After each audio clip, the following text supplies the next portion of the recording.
శ్రీమాత్రే నమః. అందరికీ కూడా అమ్మవారి యొక్క ఆశీస్సులు ఉండాలని మనస్ఫూర్తిగా కోరుకుంటూ, కార్తీక మాసంలో శ్రీ వెంకటేశ్వర స్వామి వారి యొక్క చరిత్ర గురించి వినడం నిజంగా మన యొక్క అదృష్టం. కాబట్టి ఆ స్వామి వారి యొక్క సంపూర్ణ అనుగ్రహం కలగాలి అని ఆ స్వామిని వేడుకుంటూ ఈ చరిత్ర గురించి భక్తి శ్రద్ధలతో వినండి. ఒకానొక నాడు నారద మహర్షులు వారు ఒకరోజు తన తండ్రి కోసం సత్యలోకానికి వెళతారు. ఆ సమయంలో బ్రహ్మ పద్మాసనంలో ఆసీనుడై ఉంటారు. సరస్వతీదేవి వీణాగానం చేస్తూ ఉంటుంది. సూర్యుడు, ఇంద్రాది దేవతలు తమ తమ కార్యార్థమై వచ్చి ఉంటారు. వెళ్ళగానే తల్లిదండ్రుల యొక్క ఆశీస్సులు తీసుకుంటారు నారద మహర్షుల వారు. సభలోని వారందరూ కూడా కొత్త విషయాలు తెలుసుకోవాలి అని కుతూహలంగా ఎదురు చూస్తూ ఉంటారు. తండ్రి, కృష్ణావతారం ముగిసిన తరువాత ఆ శ్రీహరి అవతరించలేదు. భూలోకంలో పాపాత్ముల సంఖ్య పెరిగిపోతుంది. ఆ లోకంలో దుష్ట శిక్షణ, శిష్టరక్షణకు హరి అవతరించుటకు తరుణోపాయం తెలపండి అని అంటారు. నారదా, నీవు సంకల్పంతోనే ఎన్నో పనులు చేశావు. ఈ యొక్క కార్యం కూడా నీవే జరిపించు. నీకు నా ఆశీస్సులు ఎప్పుడూ ఉంటాయి. విజయం సాధించు నాయనా, అంతవరకు ఆ పనిలోనే ఉండు అని దీవిస్తాడు. నారదుడు కార్యోన్ముఖుడై తండ్రి వద్ద సెలవు తీసుకుంటాడు. కశ్యపాది మునీంద్రుడు లోక కళ్యాణార్థం పవిత్ర గంగానదీ తీరంలో ఒక యజ్ఞం చేయడానికి తలపెడతారు. ఆ యజ్ఞం చేయడానికి సన్నాహాలు చేస్తూ ఉంటారు. నారదుడు అక్కడికి వెళతారు. మునీశ్వరులు నారదుని రాకకు సంతోషించి ఆయనను గౌరవిస్తారు. మునీశ్వరులారా, మీరు లోక కళ్యాణార్థం కొరకు చేస్తున్నటువంటి ఈ యజ్ఞానికి కర్త ఎవరు?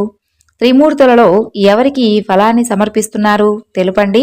ఈ విషయంలో నాకు కలిగినటువంటి ధర్మ సందేహాన్ని నివృత్తి చెయ్యండి అని అంటాడు నారదుడు. మునుల నుండి సమాధానం రాకపోవడంతో నారదుడు అర్థం తెలియక, మీరు చేసేటటువంటి ఈ యజ్ఞం ఎటువంటి ప్రయోజనం ఉండదు, ఆలోచించండి అని అంటాడు. అప్పుడు కొందరు బ్రహ్మ గొప్ప అని అనగా, కొందరు శ్రీ విష్ణువు గొప్ప అని, మరికొందరు పరమేశ్వరుడు గొప్ప అని వాదనలు ఆడుకుంటూ ఉంటారు. ఇక అప్పుడు నారదుడు, మీరు ఈ పవిత్రతను చెడగొట్టకండి అని అంటాడు.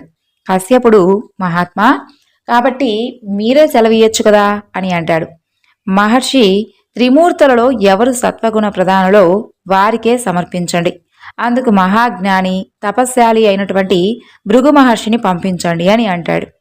అప్పుడు అందరూ కలిసి కరతాళ ధ్వనులు చేసి అభినందిస్తారు.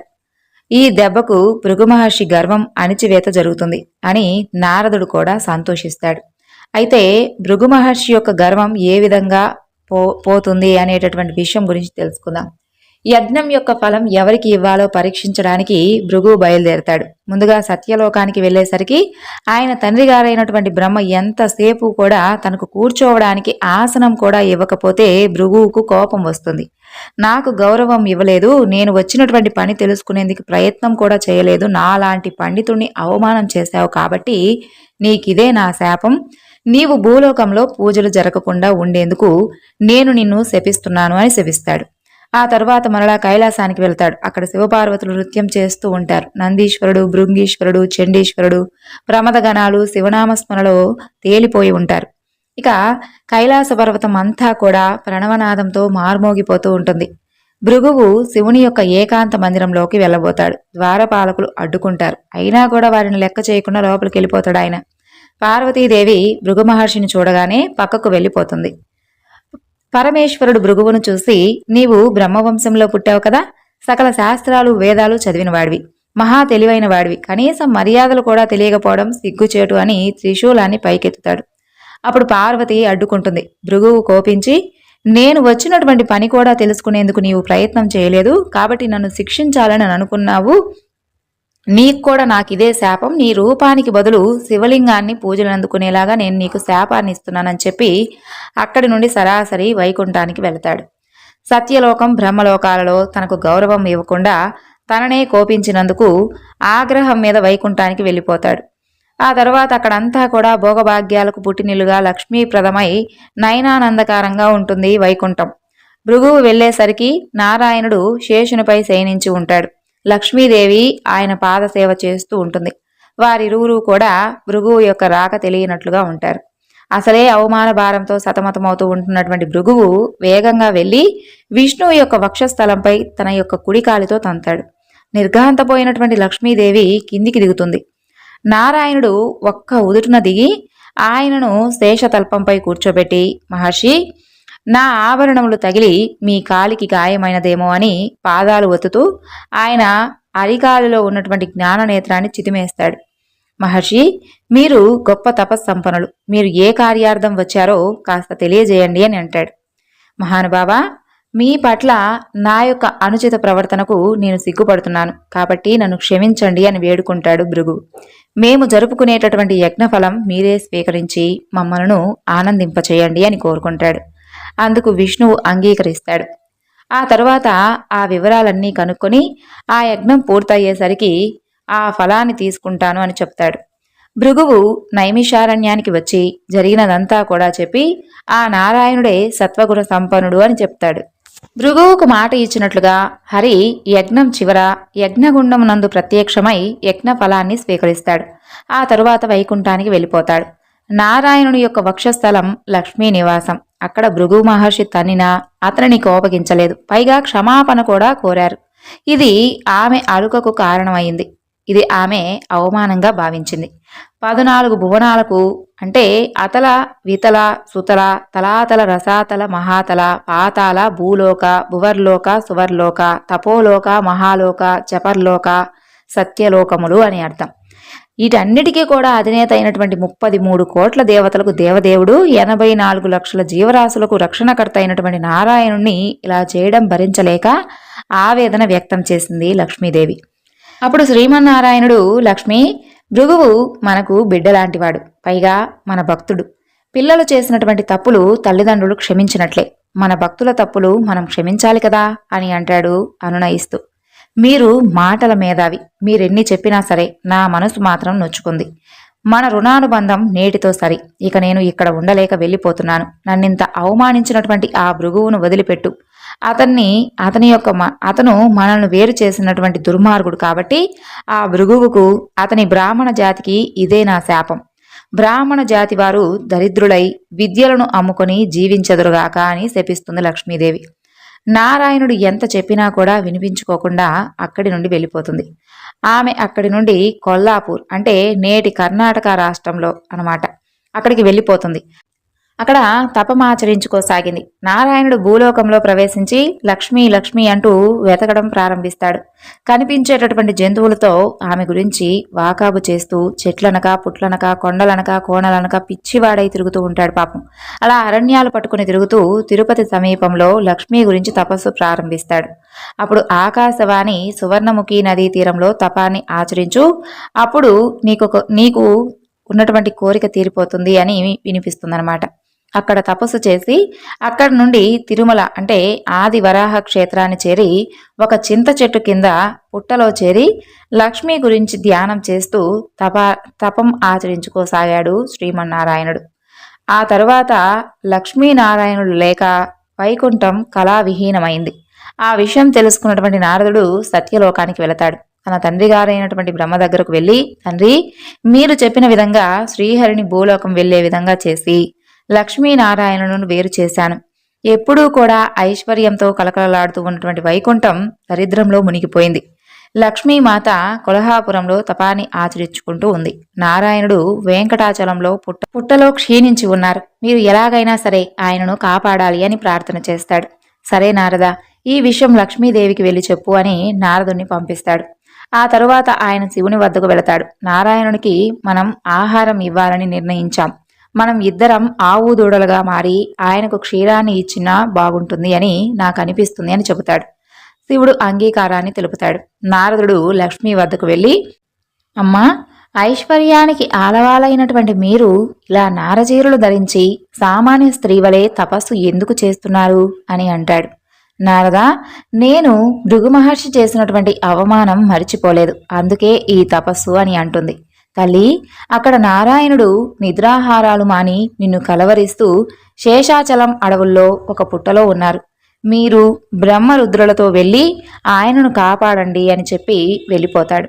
నారాయణుని యొక్క స్థితికి కాసేపు చింతిస్తుంది లక్ష్మీదేవి. ఆ తరువాత బ్రహ్మ రుద్రులను ప్రార్థిస్తుంది. వారిరువురు వెంటనే ఆమెకు ప్రత్యక్షమవుతారు. లక్ష్మీదేవి జరిగింది చెప్పి అందుకు తగినటువంటి సలహా ఇమ్మని వేడుకుంటుంది.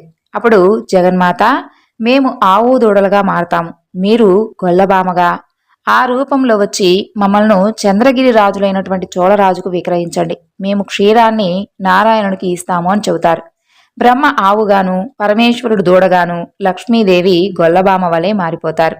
లక్ష్మి ఆవు దూడతో చంద్రగిరి రాజు అయినటువంటి చోళుణ్ణి కలిసి ఆవు దూడను చూసి, రాజా, ఇవి ఉత్తమ జాతికి చెందినవి, సామాన్య ప్రజలు వీటిని పోషించలేరు, కాబట్టి మీరు తీసుకొని తగినంత ధనాన్ని ఇవ్వండి అని చెబుతుంది. ఆ రాజ దంపతులకు దూడ బాగా నచ్చుతాయి. తగినటువంటి ధనాన్ని ఇచ్చి లక్ష్మిని పంపిస్తారు. ఆ రాజు పశువుల కాపరిని పిలిచి, ఈ ఆవును శ్రద్ధగా మేపి పాలు పితికి అంతఃపురానికి పంపించు అని చెబుతాడు. ఆవుల కాపరి మేపుతున్నప్పుడు ఆ ఆవు మంద నుండి పక్కకు వెళ్ళిపోయి ఎవరూ కూడా చూడకుండా పుట్టలో ఉన్నటువంటి శ్రీహరికి పాలిస్తుంది. గోపాలకుడికి మాత్రం పాలు ఇవ్వడం లేదు ఆ ఆవు. అలా కొంతకాలం అలాగే గడిచిపోయింది. రాణికి గోపాలుడిపై అనుమానం వచ్చింది. లేగదూడ ఉన్నటువంటి ఆ ఆవు పాలివ్వకపోవడం ఏమిటి అని. అతను పాలు అమ్ముకుంటున్నాడా లేక తనే వాడుకుంటున్నాడా అని అనుమానం వస్తుంది. వెంటనే అతను పిలిచి, రేపటి నుండి ఆ ఆవు పాలు తీసుకుని రావాలి, లేకపోతే శిక్ష విధిస్తాము అని చెబుతుంది. మరునాడు అతను ఆ ఆవును గమనిస్తూ ఉంటాడు. అది పుట్టలో క్షీరధార వదలడం చూసి చేతిలో ఉన్నటువంటి గొడ్డల్ని పైకెత్తుతాడు. అది గమనించినటువంటి హరి తటాలను పైకి లేవడంతో ఆయనకు దెబ్బ తగులుతుంది. అది చూసి గోపాలుడు మూర్ఛపోతాడు. ఆవు వెంటనే హరి యొక్క రక్తంతో ఎర్రబారినటువంటి శరీరంతో అంబా అని అరుస్తూ రాజును పుట్ట వద్దకు తీసుకుని వస్తుంది. అక్కడ తలపై గాయంతో రక్తం కారుతూ ఉన్నటువంటి నారాయణుని చూసి, తమరెవరో సెలవీయండి, నన్ను క్షమించండి అని అంటాడు. నన్ను నీ వెరుకవా, చూడు అని సాక్షాత్కరిస్తాడు నారాయణుడు. రాజా, ముందు వెనుక ఆలోచించకుండా గొడ్డలితో కొట్టించినందుకు నీవు పిశాచమవుదుగాక అని రాజును శపిస్తాడు హరి. స్వామి, నేను గోపాలునకు ఆవును కొట్టమని చెప్పలేదు, నాకు శాప విముక్తి కలిగించండి అని ఆ రాజు ప్రార్థిస్తాడు. రాజా, నా శాపానికి తిరుగులేదు, కానీ నీవు ఈ అవతారం చాలించిన తరువాత ఈ వంశంలోనే ఆకాశరాజుగా జన్మిస్తావు.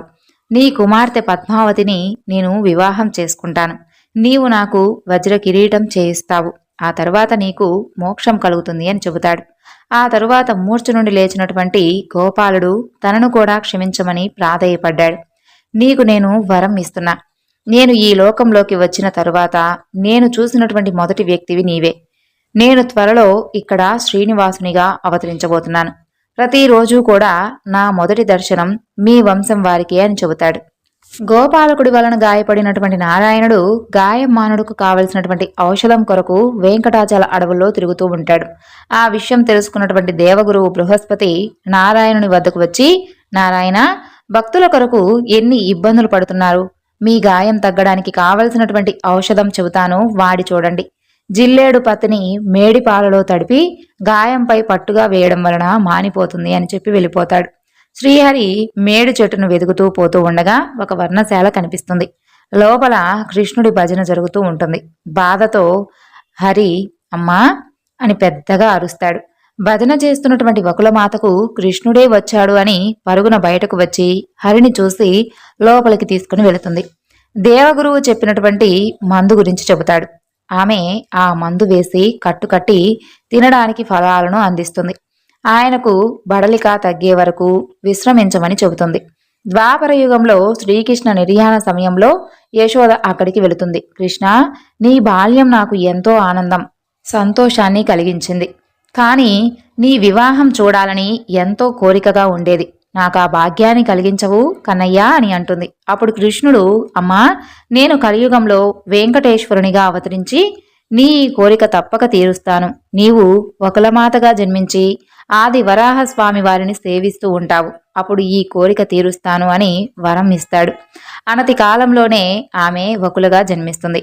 హరికి బడలిక తగ్గిన తరువాత, నాయనా, నీవెవరువు, ఎక్కడి నుండి వచ్చినావు, నిన్ను ఇలా గాయపరిచింది ఎవరు అని ప్రశ్నిస్తారు ఆమె. ఆమెకు పూర్వస్మృతి కలిగించి, అమ్మా, నన్ను బాగా చూడు, అప్పుడే మర్చిపోయావా అని అంటాడు. తండ్రి, నీవా, నా కోసం వచ్చావా అని ఆనందంతో ఆమెకు నోట మాట కూడా రాలేదు. కాసేపటికి తన పరిస్థితి చెప్పాడు నారాయణుడు. మనం రేపు ఉదయం వరాహస్వామి దర్శనం చేసుకుని వద్దాం, ఇక విశ్రమించు అని చెబుతుంది వకులమాత. మరునాడు ఉదయం వకులమాత నారాయణుణ్ణి వెంటబెట్టుకుని వరాహస్వామి వద్దకు తీసుకుని వెళుతుంది. అతను దివ్య దృష్టితో విషయం తెలుసుకుంటాడు. వరాహస్వామి, నాకు ఇక్కడ నివాసం ఉండడానికి కొంత స్థలం కావాలి అని అంటాడు హరి. కొంత ధనం ఇచ్చి తీసుకోవాలని కోరాడు వరాహస్వామి. స్వామి, లక్ష్మి నా దగ్గర లేనందున నేను ధనం ఇవ్వలేను.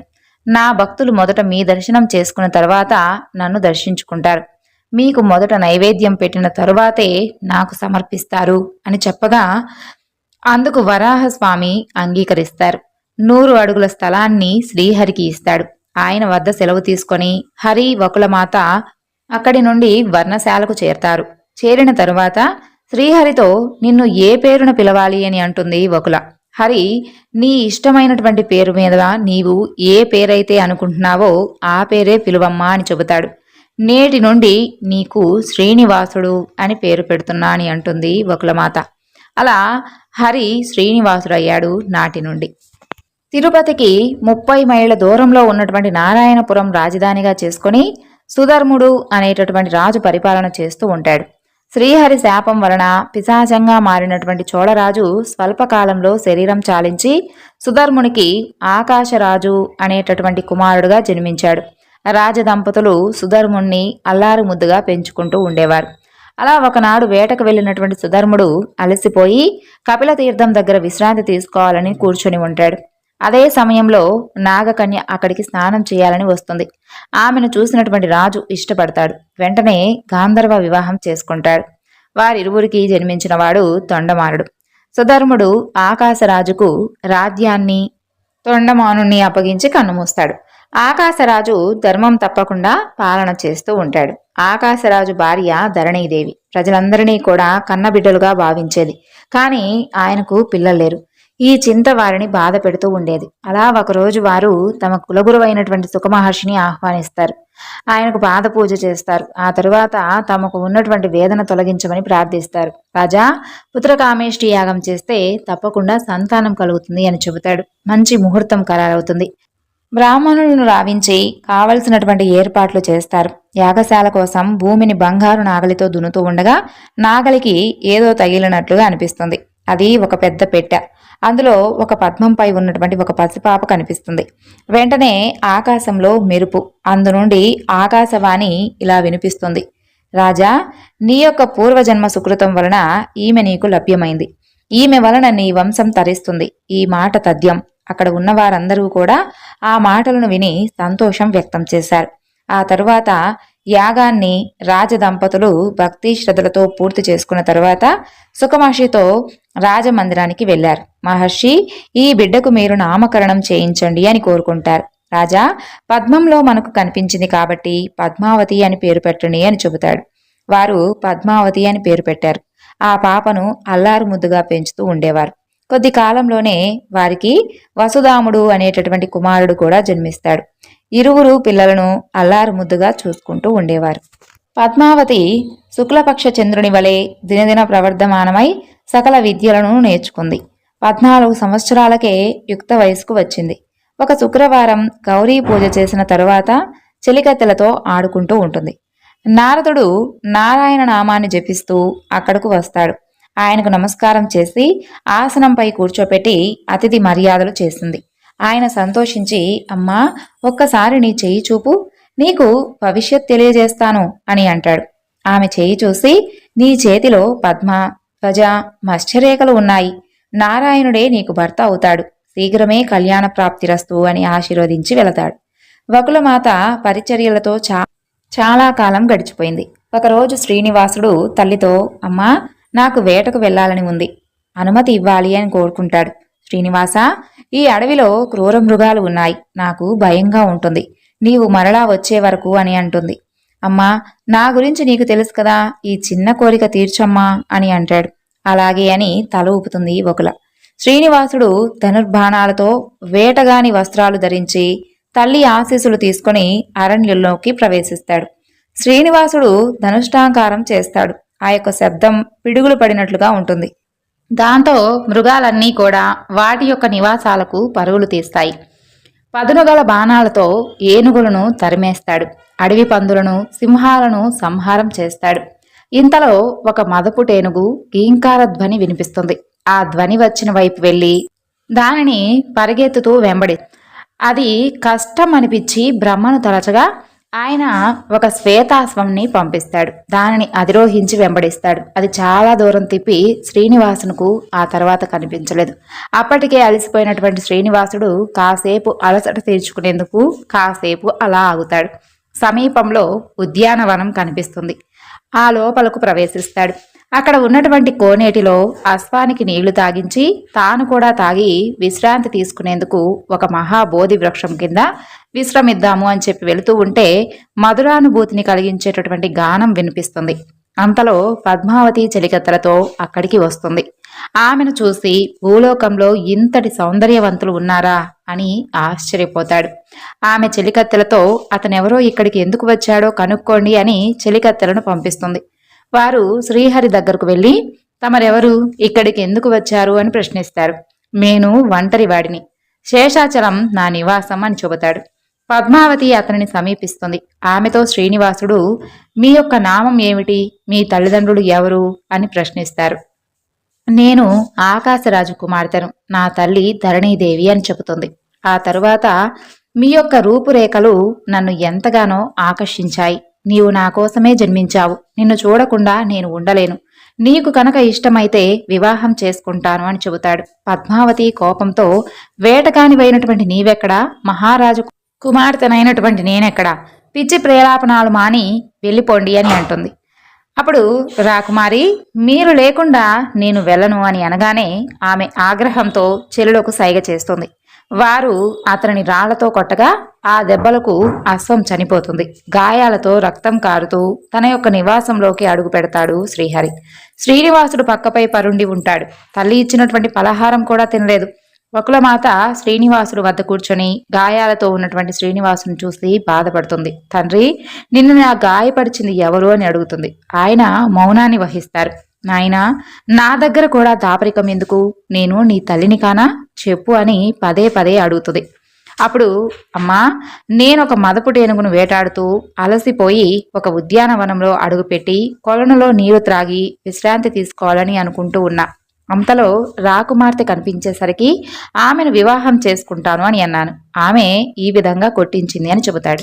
శ్రీనివాసుని యొక్క వాక్యాలు విన్నటువంటి వకుల, నాయనా, నీవెక్కడా, మహారాజు గారి అమ్మాయి ఎక్కడా, ప్రేమకు తారతమ్యం ఉండదా, దరిద్రులకు రాజబిడ్డ అసలు ఏమాత్రమైనా ఇస్తారా, నా మాట విని నీ మనసును మార్చుకో అని హితబోధ చేస్తుంది. అమ్మా, ఈ పద్మావతి ఎవరో కాదు. నేను రామావతారంలో ఉన్నప్పుడు సీతాపహరణ సమయంలో అగ్నిదేవుడు మోసం చేసి రావణుడితో సీతకు బదులుగా వేదవతిని పంపించాడు. రావణ సంహారం తరువాత సీత అగ్ని ప్రవేశం చేసిన తరువాత అగ్ని ఇద్దరు సీతలతో వచ్చి జరిగినటువంటి విషయాన్ని చెప్పాడు. అప్పుడు సీత వేదవతిని వివాహం చేసుకోమని కోరింది. కలియుగంలో చేసుకునేందుకు అంగీకారాన్ని తెలిపాను. ఆ వేదవతియే ఈ పద్మావతి. ఆనాడు నేను ఇచ్చినటువంటి మాట నిలబెట్టుకోవాలి కదమ్మా అని అంటాడు శ్రీనివాసుడు. అటేమో పద్మావతికి ఉద్యానవనం నుండి వచ్చిన తర్వాత నుండి శ్రీనివాసుడే జ్ఞాపకం రాసాగాడు.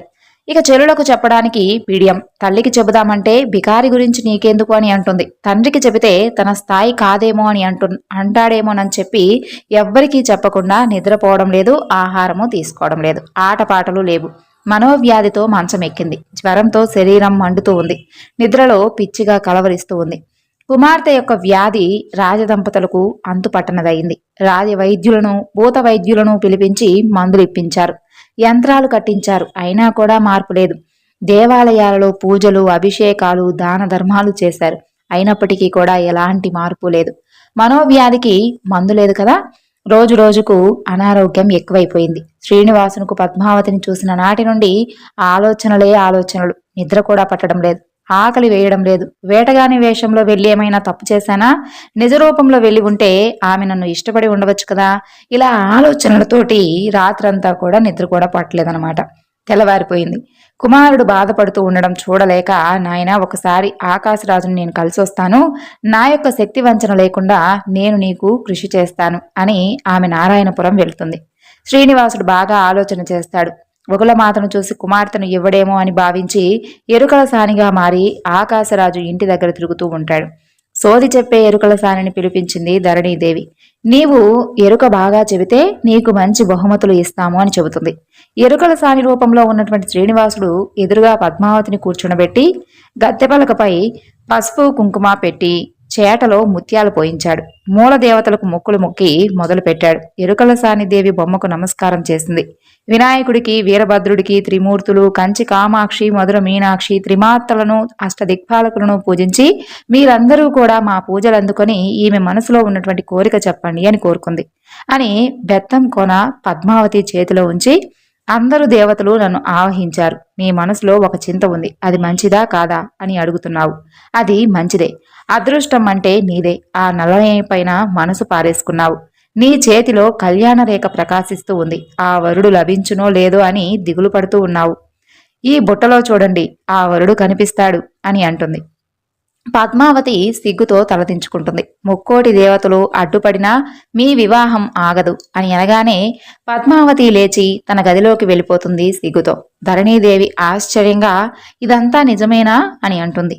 పువ్వులో పుట్టినటువంటి ఆమెనే అడుగని బహుమతులు తీసుకుని వెళ్ళిపోయింది ఆ ఎరుకల సాని. ఆ తరువాత ఎరుకల సాని యొక్క మాటలతో అప్పటిదాకా ఉన్నటువంటి విచారం మాయమై ఆమె ముఖంలో ఆనందం కలుగుతుంది. ఇది గమనించినటువంటి ధరణీదేవి ఆకాశరాజుకు విషయం అర్థమవుతుంది. నాదా, అల్లారు ముద్దుగా పెంచినటువంటి పద్మావతిని అడవుల్లో నివసించేటటువంటి అతనికి ఇవ్వడానికి నా మనసు అంగీకరించడం లేదు అని చెబుతుంది. దేవి, నారద మహర్షి శ్రీనివాసుడు అల్లుడు అవుతాడని చెప్పారు. ఈ మాట వ్యర్థం కాదు కదా.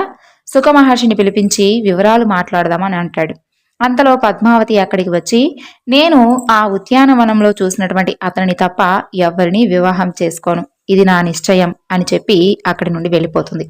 వకులమాత వరాహస్వామికి విషయం అంతా చెప్పి ఆయన యొక్క ఆశీస్సులు తీసుకొని నారాయణపురం బయలుదేరుతుంది. తమ ఇంటికి వచ్చినటువంటి ఆశ్రమవాసిని రాజదంపతులు తగిన విధంగా సత్కరిస్తారు. అమ్మా, తమరెవరు, ఎక్కడి నుండి వచ్చారు, మా వల్ల కావలసినటువంటి సహాయం ఏమిటి తెలపండి అని అడుగుతారు. నేను శేషాచలం నుండి వచ్చాను. మా శ్రీనివాసుడు మీ అమ్మాయిని ఉద్యానవనంలో చూసి మనసు పారేసుకున్నాడు. అతను సాక్షాత్తు ఆ శ్రీహరే. నా కుమారుణ్ణి అల్లుడు చేసుకున్నారు అంటే మీకంటే అదృష్టవంతులు ఎవ్వరూ ఉండరు అని ముగించింది. మేము పెద్దల సమక్షంలో చర్చించిన తర్వాత నిర్ణయం తీసుకుంటాం, మీకు కబురు చేస్తామని చెప్పారు. ఆమె ఆ దంపతులను ఆశీర్వదించి ఆ తరువాత శేషాచలానికి బయలుదేరి వెళ్ళిపోయింది. వకులమాత వెళ్లిన తరువాత ఆకాశరాజు తన తమ్ముడైనటువంటి తొండమానుని పిలిపించి, నీవు వెళ్లి సుఖమహర్షిని తీసుకొనిరా, ఆయనతో పద్మావతి యొక్క పెళ్లి విషయం మాట్లాడాలి అని చెబుతాడు. తొండమానుడు వెళ్లి సుఖమహర్షిని వెంటబెట్టుకుని వస్తాడు. మహర్షిని సత్కరిస్తారు. ఆ తరువాత ఆకాశరాజు, మహర్షి, నారద మహర్షి శేషాచలంలో ఉన్నటువంటి శ్రీనివాసుడే పద్మావతికి తగినటువంటి వాడు అని చెప్పాడు. ఉద్యానవనంలో అతన్ని చూసి అతనిని వివాహం చేసుకుంటాను అంటుంది పద్మావతి. ఒక ఎరుకల సాని సోదెలో ఆయన శ్రీహరే అని చెబుతుంది. ఇంతకు ముందు ఆశ్రమవాసి శ్రీనివాసుని యొక్క తల్లి అని చెప్పి వచ్చి అతని యొక్క మనోభీష్టం చెప్పి వెళ్ళింది. ఈ విషయంలో మేము ఏం నిర్ణయం తీసుకోవాలో మిమ్మల్ని సలహా అడుగుదామని పిలిపించాము. తగినటువంటి సలహా ఇచ్చి మమ్మల్ని ఆనందింపచేయండి అని అంటారు. రాజా, ఆ శ్రీనివాసుడు సాక్షాత్తు శ్రీహరే. మీరు పూర్వజన్మలో చేసినటువంటి పుణ్యం వలన అతను మీకు అల్లుడు కాబోతున్నాడు. సందేహించకుండా వివాహం చేయండి అని చెబుతారు. ఆ మాటలను విన్నటువంటి అందరూ కూడా ఆనందం వ్యక్తం చేశారు. ఆకాశరాజు దేవగురువైనటువంటి బృహస్పతి ఇతర మహర్షులను పిలిపించి బృహస్పతితో మీరు లగ్నపత్రిక వ్రాయవలసింది అని కోరుకుంటాడు. శ్రీహరి వివాహ పత్రిక వ్రాసేటటువంటి అవకాశం రావడం నా యొక్క మహద్భాగ్యం అని, అతను అల్లుడు కావడం నీ యొక్క పూర్వజన్మ సుకృతం, నీ వల్ల సర్వమానవ కోటి తరించగలరు అని అంటాడు. పంచాంగం చేతిలో తీసుకుని శ్రీనివాసుడు పద్మావతి యొక్క నామ నక్షత్రాలు గణన చేసి వైశాఖ శుద్ధ దశమి శుక్రవారం మంచి ముహూర్తం అని చెప్పి నిర్ణయించారు. అప్పుడు ఆకాశరాజు లగ్న పత్రికను కూడా బృహస్పతినే వాయమంటే ఆయన సమ్మతించారు. ఆకాశరాజు శ్రీనివాసునికి వ్రాసినటువంటి లేఖ, ఆర్య, తమకు నా పుత్రిక పద్మావతినిచ్చి వివాహం జరుపుటకు పెద్దలు నిశ్చయించారు. అందులకు ఈ యొక్క వైశాఖ శుద్ధ దశమి శుక్రవారం మంచి ముహూర్తం కుదిరింది. కాబట్టి తమరు బంధుమిత్ర సపరివార సమేతంగా వచ్చి మా కన్యాదానం స్వీకరించి మమ్మల్ని కృతార్థులను చేయ ప్రార్థన. ఇట్లు ఆకాశరాజు. ఆ తరువాత సుఖమహర్షికి ఈ లేఖను లగ్నపత్రికను ఇచ్చి శ్రీనివాసుని వద్దకు పంపించాడు. సుఖమహర్షి ఆశ్రమం చేరగానే శ్రీనివాసుడు నమస్కారం చేశాడు. ఆ తరువాత అతిథి మర్యాదలు చేశాడు. అనంతరం ఆకాశరాజు పంపించినటువంటి లగ్నపత్రికను, ఆకాశరాజు పంపించినటువంటి ఉత్తరమును సుఖమహర్షి శ్రీనివాసునికి ఇచ్చాడు. ఆ లేఖను చదివి సుఖమహర్షిని అనేక విధాలుగా కొనియాడారు. వకులమాత ఇచ్చినటువంటి ఆతిథ్యం స్వీకరించాడు. ఆకాశరాజు గారి యొక్క పాదపద్మాల సన్నిధికి శేషాచలం నివాసి అయినటువంటి శ్రీనివాసుడు ఆనందించి కృతజ్ఞతతో రాయి లేఖ విషయాలు, తాము పంపినటువంటి శుభలేఖ చూసి నేను చాలా సంతోషించాను. మీరు నిర్ణయించినటువంటి లగ్న కాలానికి సపరివారంగా వచ్చి కన్యాదానం స్వీకరించదనని మనవి చేస్తున్నాను. ఇట్లు శేషాచలం నివాసి అని శ్రీనివాసుడు రాసినటువంటి లేఖను సుఖమహర్షికి అందించాడు. సుఖమహర్షి ఆ లేఖను ఆకాశరాజుకు ఇచ్చాడు. అది చదివి రాజు ఎంతగానో ఆనందించాడు. సుఖమహర్షిని సన్మానించాడు. నారాయణ స్మరణ చేస్తూ శ్రీనివాసుని వద్దకు వచ్చి నమస్కరించాడు నారదుడు. హరి నారదుణ్ణి ఆసనంపై కూర్చుండబెట్టాడు. ఆర్తరక్షక, త్రేతాయుగంలో వేదవతికి ఇచ్చినటువంటి మాట చెల్లిస్తూ ఉన్నారు. ఆ వేడుక చూసి ధన్యులవుతాం అని అన్నాడు నారదుడు. నారదా, కళ్యాణానికి కావలసినటువంటి ధనం నా వద్ద లేదు. లక్ష్మి లేకుండా పోయింది కాబట్టి నా చేతిలో ధనం లేదు. రాజుగారితో వియ్యం ఏం చెయ్యాలి? తగినటువంటి ఉపాయం చెప్పండి అని అంటాడు హరి. స్వామి, ఎందుకు చింతన? మీకు ధనం కుబేరుని వద్ద తీసుకోవచ్చు కదా అని అంటాడు నారదుడు. శ్రీహరి గరుడుని ద్వారా వర్తమానం కుబేరునకు పంపిస్తాడు. గరుడు కుబేరుని హరి దగ్గరకు చేర్చాడు.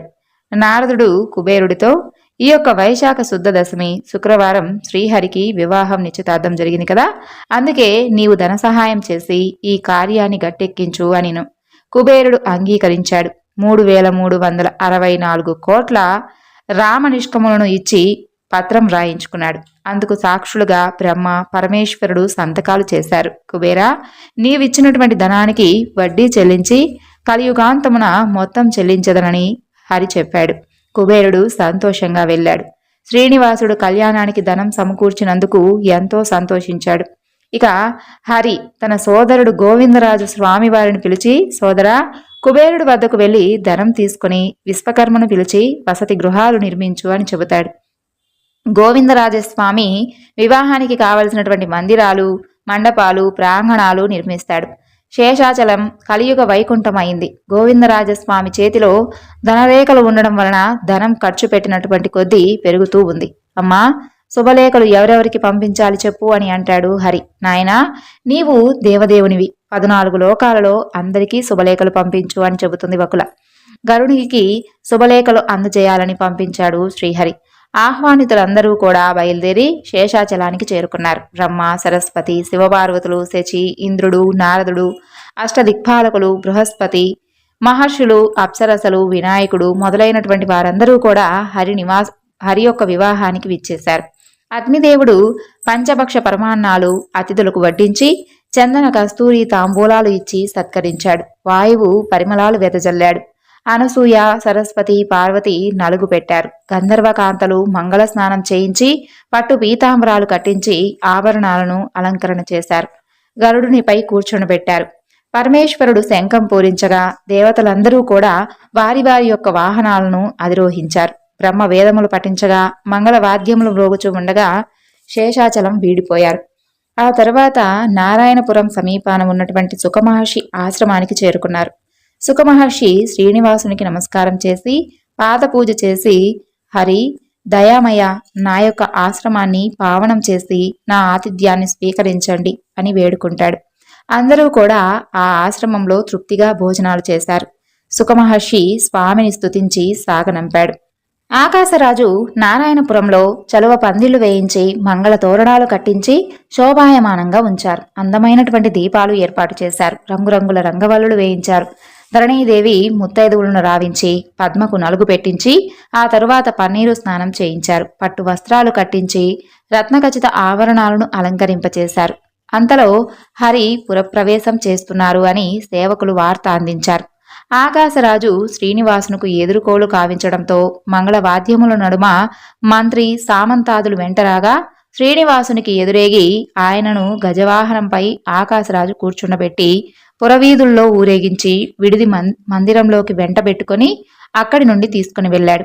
కళ్యాణానికి వచ్చినటువంటి బ్రహ్మాది దేవతలకు, ఋషులకు తగు మందిరాలను ఏర్పాటు చేశారు. షడ్రశోభితమైనటువంటి విందును పెట్టించాడు. చందన తాంబూలాలు ఇచ్చి సత్కరించారు. ఆ రాత్రి అందరూ కూడా విశ్రమించారు. ఆకాశరాజు వారి వద్ద సెలవు తీసుకొని మందిరానికి వచ్చి ధరణీదేవితో మరుసటి రోజు వివాహానికి కావలసినటువంటి ఏర్పాట్లలో మునిగిపోయారు.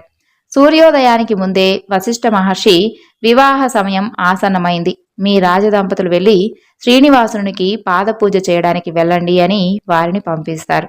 వారు వెళ్లి పన్నీరు, పాలు, పూలు, చందన అక్షతలు, ధూపదీపాలతో పాదపూజ చేస్తారు. ముత్యాల పల్లకిలో శ్రీహరి కూర్చుంటే కర్పూర నీరాజనాలు సమర్పించారు. అక్కడి నుండి దేదీప్యమానంగా వెలుగొందుతున్నటువంటి కళ్యాణ మండపంలోకి తీసుకుని వెళ్లారు. అక్కడ ఏర్పాటు చేసినటువంటి నవరత్నాలతో పొదగబడినటువంటి పీటపై కూర్చుండబెట్టారు. ఆకాశరాజు పద్మావతి చేయి పట్టుకుని బంగారు పాత్రతో ధరణీదేవి జలం పోయగా శ్రీనివాసునికి కన్యాదానం చేశారు. వశిష్ఠ మహర్షి వధూవరులకు కంకణాలు కట్టించి నాడు ముత్తైదువులు హారతుల మధ్య పద్మావతి మెడలో శ్రీనివాసుడు మాంగళ్యధారణ చేశాడు. బ్రహ్మాది దేవతలు పుష్పాక్షతాలు వేశారు. వాణి, పార్వతి వధూవరులకు హారతులు ఇచ్చారు. గంధర్వులు ఆకాశం నుండి పుష్పవర్షాన్ని కురిపించారు. మహావైభవంగా జరిగినటువంటి ఆ కళ్యాణాన్ని చూసి వకులమాత ఆనంద పరవశురాలై వధూవరులను దీవించింది. ఆ విధంగా ఆకాశరాజు వివాహానంతరం అల్లునికి 2,14,00,000 బంగారు నిష్కములను, బంగారు కిరీటాన్ని, కంఠహారాలను, మకుర కుండలాలను, సింహ కంకణాలను, రవ్వల కంకణాలను, బంగారు పాత్రలను, 1000 గజములు, 10,000 అశ్వములు, దాసదాసీ జనములను, బంగారు పాదుకలను కానుకలుగా ఇచ్చాడు.